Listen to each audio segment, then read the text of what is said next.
1 Kings chapter 2. When the time drew near for David to die, he gave a charge to Solomon his son. I am about to go the way of all the earth, he said.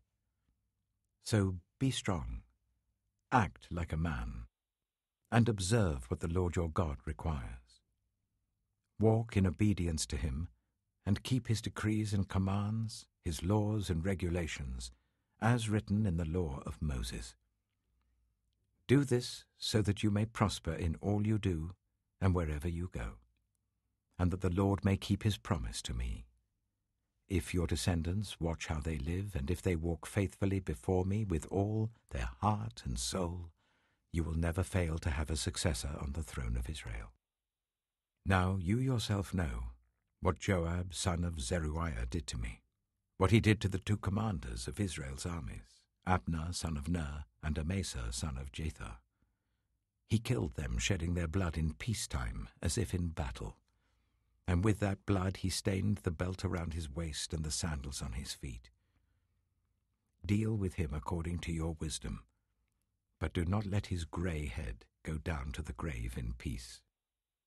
But show kindness to the sons of Barzillai of Gilead, and let them be among those who eat at your table. They stood by me when I fled from your brother Absalom.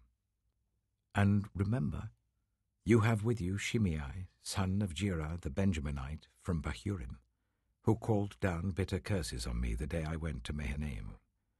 When he came down to meet me at the Jordan, I swore to him by the Lord, I will not put you to death by the sword. But now do not consider him innocent. You are a man of wisdom. You will know what to do to him. Bring his grey head down to the grave in blood. Then David rested with his ancestors and was buried in the city of David. He had reigned for 40 years over Israel, 7 years in Hebron and 33 in Jerusalem. So Solomon sat on the throne of his father David, and his rule was firmly established. Now Adonijah, the son of Haggith, went to Bathsheba, Solomon's mother. Bathsheba asked him, Do you come peacefully? He answered, Yes, peacefully. Then he added, I have something to say to you. You may say it, she replied.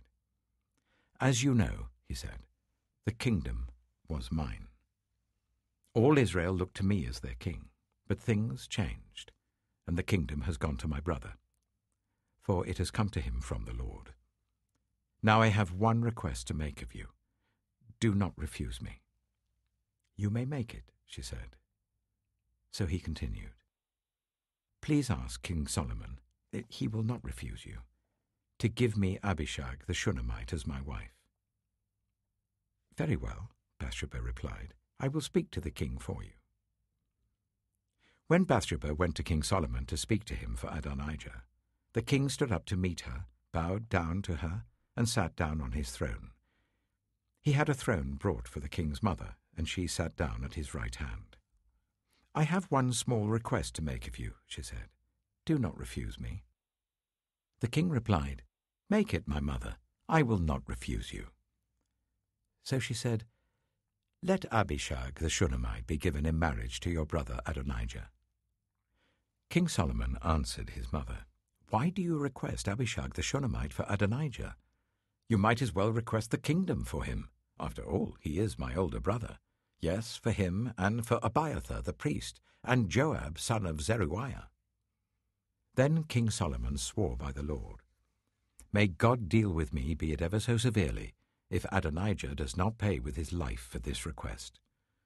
And now, as surely as the Lord lives, he who has established me securely on the throne of my father David, and has founded a dynasty for me as he promised, Adonijah shall be put to death today. So King Solomon gave orders to Benaiah son of Jehoiada, and he struck down Adonijah, and he died. To Abiathar the priest the king said, Go back to your fields in Anathoth. You deserve to die, but I will not put you to death now, because you carried the ark of the sovereign Lord before my father David, and shared all my father's hardships. So Solomon removed Abiathar from the priesthood of the Lord, fulfilling the word the Lord had spoken at Shiloh about the house of Eli. When the news reached Joab, who had conspired with Adonijah, though not with Absalom, he fled to the tent of the Lord and took hold of the horns of the altar. King Solomon was told that Joab had fled to the tent of the Lord and was beside the altar. Then Solomon ordered Benaiah son of Jehoiada, "Go, strike him down." So Benaiah entered the tent of the Lord and said to Joab, "The king says, 'Come out.'" But he answered, "No, I will die here." Benaiah reported to the king, "This is how Joab answered me." Then the king commanded Benaiah, "Do as he says. Strike him down and bury him, and so clear me and my whole family of the guilt of the innocent blood that Joab shed. The Lord will repay him for the blood he shed, because without my father David knowing it, he attacked 2 men and killed them with the sword. Both of them, Abner, son of Ner, commander of Israel's army, and Amasa, son of Jether, commander of Judah's army, were better men and more upright than he. May the guilt of their blood rest on the head of Joab and his descendants forever. But on David and his descendants, his house and his throne, may there be the Lord's peace forever." So Benaiah, son of Jehoiada, went up and struck down Joab and killed him, and he was buried at his home out in the country. The king put Benaiah, son of Jehoiada, over the army in Joab's position, and replaced Abiathar with Zadok the priest. Then the king sent for Shimei and said to him, "Build yourself a house in Jerusalem and live there, but do not go anywhere else. The day you leave and cross the Kidron Valley, you can be sure you will die.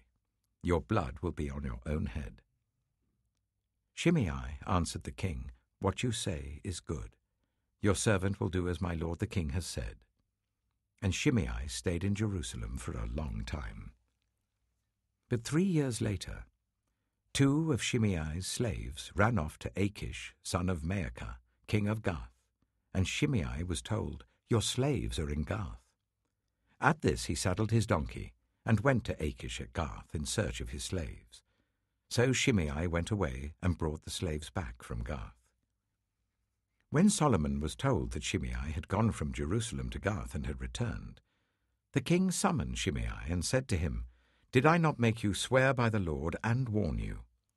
On the day you leave to go anywhere else, you can be sure you will die.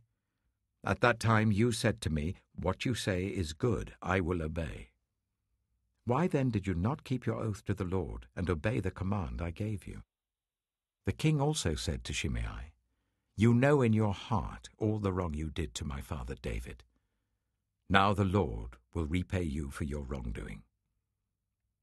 But King Solomon will be blessed, and David's throne will remain secure before the Lord forever.